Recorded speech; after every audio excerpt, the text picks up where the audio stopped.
आवाज जो दब गई है, खबर जो छुप गई है।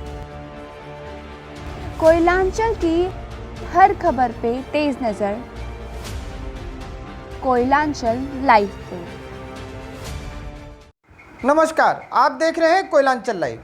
कोयला उद्योग में 3 दिन की हड़ताल की घोषणा। धनबाद ट्रेड यूनियनों ने कमर्शियल माइनिंग के विरोध में कोल इंडिया में हड़ताल की घोषणा की। हड़ताल 2, 3 और 4 जुलाई को 3 दिवसीय होगी। इसमें सभी कोयलरियां बंद रहेंगी। कोयला उत्पादन और डिस्पैच ठप रहेगा। इससे पहले 18 जून को सभी सीएमडी कार्यालय में संयुक्त मोर्चा के द्वारा मांग पत्र सौंपा जाएगा।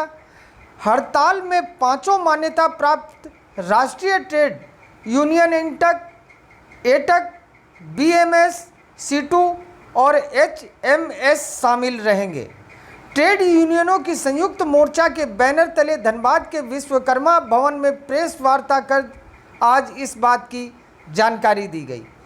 इसे लेकर इंटक के एके झा ने कहा कि केंद्र सरकार कॉमर्शियल अनुमति देकर कोयला उद्योग का निजीकरण करना चाहती है, जिसका हम लोग जोरदार विरोध करेंगे और 18 जून को कोल इंडिया के सभी सीएमडी कार्यालयों में प्रधानमंत्री के नाम से मांग पत्र सौंपेंगे, साथ ही प्रदर्शन करेंगे। उसके बाद 2, 3 और 4 जुलाई को हड़ताल करेंगे।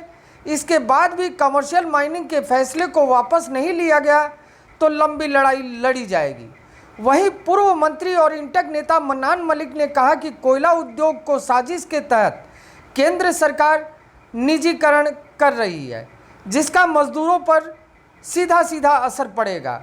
उन्होंने कहा हड़ताल में 2 लाख से अधिक संगठित और 2 लाख असंगठित मजदूर हड़ताल पर रहेंगे।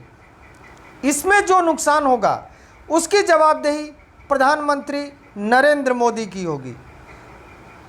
आइए सुनते हैं क्या कहा इंटक नेताओं ने।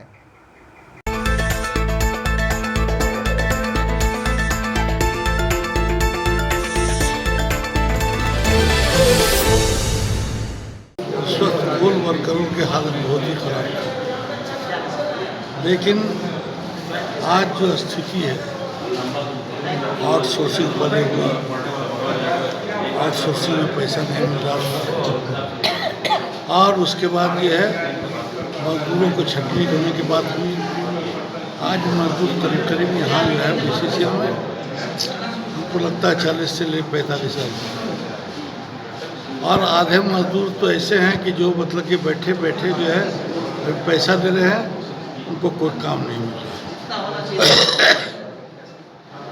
हम लोग 5 ट्रेड यूनियन के लोग एक साथ हैं। हम लोग चाहते हैं कि निजीकरण नहीं हो और निजीकरण का जो फैसला है वो जो है सरकार वापस ले। हम लोग अनुरोध कर सकते हैं, मानना न मानना उनका है, लेकिन अगर 5 ट्रेड यूनियन के लोग एक साथ रहेंगे तो मैं समझता हूँ मैं जो है हम लोग जो है कोयला खदान को कभी निजीकरण नहीं होने देंगे। हम लोग इसका प्रचार करेंगे। हमारे एके झा साहब हैं, हमारे विंदेशी जी हैं, हमारे करण साहब हैं, ओपी लाला साहब हैं और अन्य साथियों हैं जो हमारे जो है बीच में हैं। वो सब लोग ज्वाइंट फ्रंट बना करके हम लोग जो है कोयला खदान के पीठ पर जा कर के और इसको जो है प्रचार करेंगे, चाहे इसके लिए 15 वोट हो या 0 वोट। सेंट्रल ट्रेड यूनियन इसमें शामिल है। भारतीय मजदूर संघ, राष्ट्रीय मजदूर कांग्रेस इंटक, हिंद मजदूर सभा HMS, all India trade union Congress AITUC और सेंट्रल ट्रेड यूनियन सीटू, ये 5 सेंट्रल ट्रेड यूनियन और उसकी जितनी फंक्शनिंग यूनियन है वो इसमें शामिल है। उसके अलावे जो इस कोयला अंचल में और कोल इंडिया लिमिटेड में फंक्शनिंग यूनियन है, सभी श्रमिक संगठन जो रजिस्टर्ड है वो इस आंदोलन में शरीक है। क्या मांगे? आप और हम जानते हैं कि भारत की सरकार ने 49 वर्ष के बाद इस देश के सबसे कीमती और देश के सबसे मजबूत पब्लिक सेक्टर को, कोल इंडिया लिमिटेड को आर्थिक रूप से पंगु बनाने का फैसला लिया है। इसको धन्ना सेठों के हाथों में सौंपने का काम फैसला लिया है। हम पांचों श्रमिक संगठनों ने मजदूर के व्यापक हित में, कोयला मजदूरों के व्यापक हित में ये निर्णय लिया है कि एक तो उनके अधिकार कई जगह काटे गए, सुविधाएं काटी गई, और अब अंततः जबकि हम इस देश को हजारों करोड़ रुपया प्रॉफिट के रूप में दिया है, हमारी सरकार ने बिना ट्रेड यूनियन से बात किए हुए, बिना मजदूरों से बात किए हुए एक तरफा फैसला लिया है।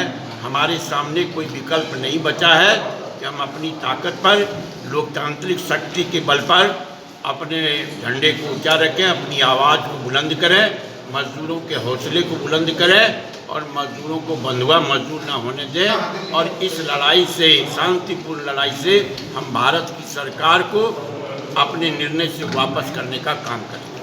भारत के